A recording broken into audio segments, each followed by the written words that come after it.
channel. Please subscribe my channel. ಎಲ್ಲರಿಗೂ ನಮಸ್ಕಾರಗಳು ಮಕ್ಕಳೇ.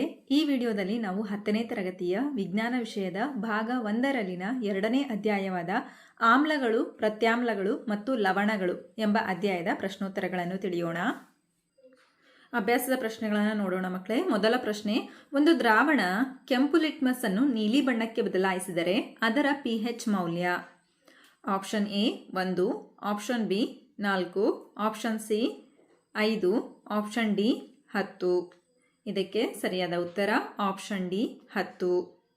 ಪ್ರಶ್ನೆ 2, ಒಂದು ದ್ರಾವಣ ಪುಡಿ ಮಾಡಿದ ಮೊಟ್ಟೆಯ ಚಿಪ್ಪುಗಳೊಂದಿಗೆ ವರ್ತಿಸಿ ಬಿಡುಗಡೆ ಮಾಡುವ ಅನಿಲ ಸುಣ್ಣದ ತಿಳಿನೀರನ್ನು ಬಿಳಿಯಾಗಿಸುತ್ತದೆ. Option A NaCl, option B HCl, option C LiCl, option D KCl.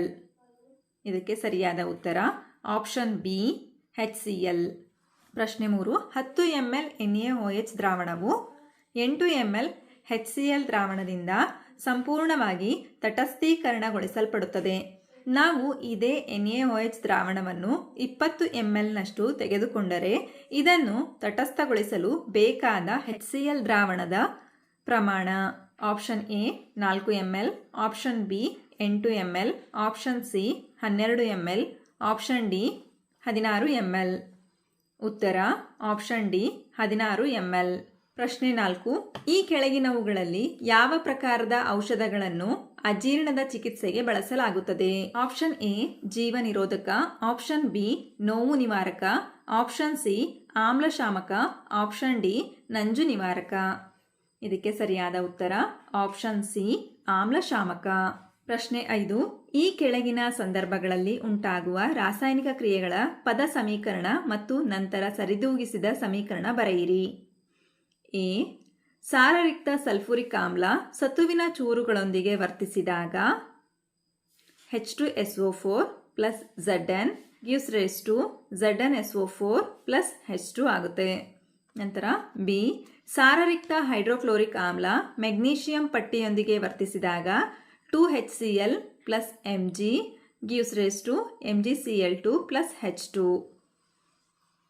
C ಸಾರರಿಕ್ತ ಸಲ್ಫ್ಯೂರಿಕ್ ಆಮ್ಲ ಅಲ್ಯೂಮಿನಿಯಂ ಪುಡಿಯೊಂದಿಗೆ ವರ್ತಿಸಿದಾಗ 3H2SO4 plus 2Al gives rise to Al2SO4 thrice. D ಸಾರರಿಕ್ತ ಹೈಡ್ರೋಕ್ಲೋರಿಕ್ ಆಮ್ಲ ಕಬ್ಬಿಣದ ರಜಗಳೊಂದಿಗೆ ವರ್ತಿಸಿದಾಗ 6HCl plus 2Fe gives rise to 2FeCl3 plus H2. ಪ್ರಶ್ನೆ 6, alcohol ಮತ್ತು ಗ್ಲೂಕೋಸ್ನಂತಹ ಸಂಯುಕ್ತಗಳೂ ಸಹ ಹೈಡ್ರೋಜನ್ ಹೊಂದಿವೆಯಾದರೂ ಅವುಗಳನ್ನು ಆಮ್ಲಗಳೆಂದು ವರ್ಗೀಕರಿಸಲಾಗಿಲ್ಲ. ಇದನ್ನು ಸಾಧಿಸಲು ಒಂದು ಚಟುವಟಿಕೆಯನ್ನು ವಿವರಿಸಿ. ಉತ್ತರ, ಗ್ಲೂಕೋಸ್ ಆಲ್ಕೋಹಾಲ್ ದ್ರಾವಣಗಳನ್ನು ತೆಗೆದುಕೊಳ್ಳಿ, ರಬ್ಬರ್ ಕಾರ್ಕ್ ಮೇಲೆ 2 ಮೊಳೆಗಳನ್ನು ಜೋಡಿಸಿ ಮತ್ತು ಅದನ್ನು 100 ml ಬೀಕರಿನಲ್ಲಿಡಿ. ಚಿತ್ರದಲ್ಲಿ ತೋರಿಸಿರುವಂತೆ ಮೊಳೆಗಳನ್ನು 6 ವೋಲ್ಟ್ ಬ್ಯಾಟರಿಯ 2 ತುದಿಗಳಿಗೆ ಬಲ್ಬ್ ಮತ್ತು ಸ್ವಿಚ್ ಮೂಲಕ ಜೋಡಿಸಿ. ಈಗ ಬೀಕರ್ಗೆ ಸ್ವಲ್ಪ ಗ್ಲೂಕೋಸ್ ಅಥವಾ ಆಲ್ಕೋಹಾಲ್ ಸುರಿಯಿರಿ ಮತ್ತು ವಿದ್ಯುತ್ ಹಾಯಿಸಿ. ಗ್ಲೂಕೋಸ್ ಮತ್ತು ಆಲ್ಕೋಹಾಲ್ ದ್ರಾವಣಗಳ ಮೂಲಕ ಕೂಡ ವಿದ್ಯುತ್ ಹಾಯಿಸಿದಾಗ ವಿದ್ಯುತ್ ಬಲ್ಬ್ ಬೆಳಗುವುದಿಲ್ಲ. ಗ್ಲೂಕೋಸ್ ಮತ್ತು ಆಲ್ಕೋಹಾಲ್ ಎರಡೂ ದ್ರಾವಣಗಳಲ್ಲಿ ಹೈಡ್ರೋಜನ್ ಅಯಾನುಗಳಿದ್ದರೂ ಅವುಗಳು ನೀರಿನಲ್ಲಿ H+ಗಳಾಗಿ ಅಥವಾ ಹೈಡ್ರೋಜನ್ ಅಯಾನುಗಳಾಗಿ ಪ್ರತ್ಯೇಕಗೊಳ್ಳುವುದಿಲ್ಲ. ಆದುದರಿಂದ ಗ್ಲೂಕೋಸ್ ಮತ್ತು ಆಲ್ಕೋಹಾಲ್ ದ್ರಾವಣಗಳ ಮೂಲಕ ವಿದ್ಯುತ್ ಹಾಯಿಸಿದರೂ ಕೂಡ ವಿದ್ಯುತ್ ಬಲ್ಬ್ ಬೆಳಗುವುದಿಲ್ಲ. ಪ್ರಶ್ನೆ 7, ಮಳೆ ನೀರು ವಿದ್ಯುತ್ ಪ್ರವಾಹವನ್ನು ಪ್ರವಹಿಸಲು ಬಿಡುತ್ತದೆ, ಆದರೆ ಅಸವಿತ ನೀರು ಬಿಡುವುದಿಲ್ಲ. ಏಕೆ? ಉತ್ತರ, ಮಳೆ ನೀರು ವಾತಾವರಣದಿಂದ ಕರಗಿದ ಅನಿಲಗಳು ಮತ್ತು ಲವಣಗಳನ್ನು ಹೊಂದಿರುತ್ತದೆ. ಇವು ಅಯಾನುಗಳಾಗಿರುವುದರಿಂದ ವಿದ್ಯುತ್ ಪ್ರವಹಿಸಲು ಸಹಾಯ ಮಾಡುತ್ತವೆ. ಆದರೆ ಅಸವಿತ ನೀರು ಸಂಪೂರ್ಣವಾಗಿ ಶುದ್ಧವಾಗಿದ್ದು ಅಂತಹ ಅಯಾನುಗಳನ್ನು ಹೊಂದಿಲ್ಲದಿರುವುದರಿಂದ ವಿದ್ಯುತ್ ಪ್ರವಹಿಸುವುದಿಲ್ಲ. ಪ್ರಶ್ನೆ 8, ಆಮ್ಲಗಳು ನೀರಿನ ಅನುಪಸ್ಥಿತಿಯಲ್ಲಿ ಏಕೆ ಆಮ್ಲೀಯ ಸ್ವಭಾವವನ್ನು ತೋರ್ಪಡಿಸುವುದಿಲ್ಲ? ಉತ್ತರ, ಆಮ್ಲಗಳು ನೀರಿನಲ್ಲಿ ಕರಗಿದಾಗ ಮಾತ್ರ ಹೈಡ್ರೋಜನ್ ಅಯಾನುಗಳನ್ನು ಬಿಡುಗಡೆ ಮಾಡುತ್ತವೆ ಹಾಗೂ ಆಮ್ಲೀಯ ಗುಣಗಳನ್ನು ಪ್ರದರ್ಶಿಸುತ್ತದೆ. ನೀರಿನಲ್ಲಿ ಆಮ್ಲಗಳು ವಿಲೀನವಾಗಿದ್ದಾಗ ಹೈಡ್ರೋಜನ್ ಅಯಾನುಗಳ ಬಿಡುಗಡೆ ಆಗುವುದಿಲ್ಲ. ಆದ್ದರಿಂದ ಆಮ್ಲೀಯ ಸ್ವಭಾವವನ್ನು ತೋರ್ಪಡಿಸುವುದಿಲ್ಲ. ಪ್ರಶ್ನೆ 9. ಎ, ಬಿ, ಸಿ, ಡಿ ಮತ್ತು ಇ ಈ 5 ದ್ರಾವಣಗಳನ್ನು ಸಾರ್ವತ್ರಿಕ ಸೂಚಕದಿಂದ ಪರೀಕ್ಷಿಸಿದಾಗ ಅನುಕ್ರಮವಾಗಿ 4, 1, 11, 7 ಮತ್ತು 9 pH ತೋರಿಸಿವೆ. ಯಾವ ದ್ರಾವಣವು ತಟಸ್ಥ? ಡಿ ದ್ರಾವಣ, pH ಮೌಲ್ಯ 7. ನಂತರ ಬಿ ಪ್ರಬಲವಾಗಿ ಪ್ರತ್ಯಾಮ್ಲೀಯ, ಸಿ ದ್ರಾವಣ, pH ಮೌಲ್ಯ 11. ಸಿ ಪ್ರಬಲವಾಗಿ ಆಮ್ಲೀಯ, ಬಿ ದ್ರಾವಣ, pH ಮೌಲ್ಯ 1.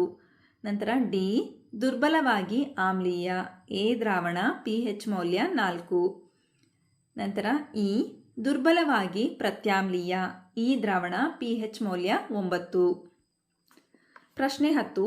ಪ್ರನಾಳ ಎ ಮತ್ತು ಬಿಗಳಲ್ಲಿ ಸಮಾನ ಉದ್ದದ ಮೆಗ್ನೀಷಿಯಂ ಪಟ್ಟಿಗಳನ್ನು ತೆಗೆದುಕೊಳ್ಳಲಾಗಿದೆ. ಪ್ರನಾಳ ಎಗೆ ಹೈಡ್ರೋಕ್ಲೋರಿಕ್ ಆಮ್ಲ HCl ಸೇರಿಸಲಾಗಿದೆ. ಪ್ರನಾಳ ಬಿಗೆ ಅಸಿಟಿಕ್ ಆಮ್ಲ CH3COOH ವನ್ನು ಸೇರಿಸಲಾಗಿದೆ. ತೆಗೆದುಕೊಂಡ ಎರಡೂ ಆಮ್ಲಗಳ ಪ್ರಮಾಣ ಮತ್ತು ಸಾರತೆ ಒಂದೇ ಆಗಿದೆ. ಯಾವ ಪ್ರನಾಳದಲ್ಲಿ ಹೆಚ್ಚು ತೀವ್ರವಾಗಿ ಅನಿಲದ ಗುಳ್ಳೆಗಳು ಉಂಟಾಗುತ್ತವೆ ಮತ್ತು ಏಕೆ? ಉತ್ತರ: ಪ್ರನಾಳ ಎನಲ್ಲಿ ಅನಿಲದ ಗುಳ್ಳೆಗಳು ಹೆಚ್ಚು ತೀವ್ರವಾಗಿ ಉಂಟಾಗುತ್ತವೆ. ಇದಕ್ಕೆ ಕಾರಣ ಹೈಡ್ರೋಕ್ಲೋರಿಕ್ ಆಮ್ಲವು ಬಲವಾದ ಆಮ್ಲವಾಗಿದ್ದು ದ್ರಾವಣದಲ್ಲಿ ಸಂಪೂರ್ಣವಾಗಿ ವಿಭಜನೆಗೊಂಡು ಹೆಚ್ಚು ಹೈಡ್ರೋಜನ್ ಅಯಾನುಗಳನ್ನು ಬಿಡುಗಡೆ ಮಾಡುತ್ತದೆ. ಇದು ಮೆಗ್ನೀಷಿಯಂ ಜೊತೆ ವೇಗವಾಗಿ ಪ್ರತಿಕ್ರಿಯಿಸಿ ಹೈಡ್ರೋಜನ್ ಅನಿಲವನ್ನು ಹೆಚ್ಚು ಉತ್ಪಾದಿಸುತ್ತದೆ. ಅಸಿಟಿಕ್ ಆಮ್ಲವು ದುರ್ಬಲ ಆಮ್ಲವಾಗಿರುವುದರಿಂದ ಪ್ರತಿಕ್ರಿಯೆಯು ನಿಧಾನವಾಗಿರುತ್ತದೆ. ಪ್ರಶ್ನೆ 11. ತಾಜಾ ಹಾಲಿನ pH ಮೌಲ್ಯ 6. ಅದು ಮೊಸರಾದಂತೆ ಅದರ pH ಹೇಗೆ ಬದಲಾಗುತ್ತದೆ ಎಂದು ನೀವು ಭಾವಿಸುತ್ತೀರಿ? ನಿಮ್ಮ ಉತ್ತರಕ್ಕೆ ವಿವರಣೆ ನೀಡಿ. ಉತ್ತರ: ತಾಜಾ ಹಾಲು ಮೊಸರಾದಂತೆ ಅದರ pH ಮೌಲ್ಯವು ಕಡಿಮೆಯಾಗುತ್ತದೆ.